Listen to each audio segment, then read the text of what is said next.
કામની શોધમાં યુપીથી સુરત આવેલા યુવકે ફાંસો ખાઈને જીવન ટૂંકાવ્યું, પરિવારમાં શોકનો માહોલ।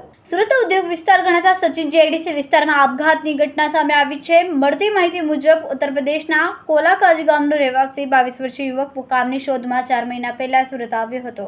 હાલમાં તે સચિન જીઆઈડીસી વિસ્તારમાં એક ભાડાના મકાનમાં રહેતો હતો અને સ્થાનિક ઉદ્યોગોમાં નોકરી કરતો હતો। ઘટનાના દિવસે યુવક પોતાના મકાનમાં છતના પંખા સાથે સાડી બાંધીને ગળે ફાંસો ખાઈને જીવ ટૂંકાવ્યો હતો।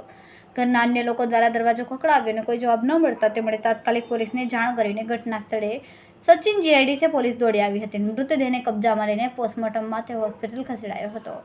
પોલીસ મુજબ મૃતક યુવકની ઓળખાણ કોલાકાજી ગામના રહેવાસી તરીકે થઈ છે। યુવકને હાલના સમયમાં ઘરેલું કે નોકરી સંબંધિત તણાવ ધરાવતો હતો કે નહીં તે બાબતે વધુ તપાસ ચાલી રહી છે। ઘટના સ્થળેથી કોઈ સુસાઇડ નોટ મળી આવી નથી, જેનું મોતનું કારણ હજુ અકબંધ છે। પોલીસે તેના પરિવારજનોને જાણ કરી છે અને સમગ્ર મામલે વધુ તપાસ હાથ ધરી છે। યુવકના નોખી દુનિયામાં પગ મૂકવા આવ્યા બાદ આ પરિસ્થિતિએ પરિવારજનોને આપઘાતમાં મૂક્યા છે। સમય મીડિયા ન્યૂઝ સાથે સુનિલ પાટીલ, સુરત।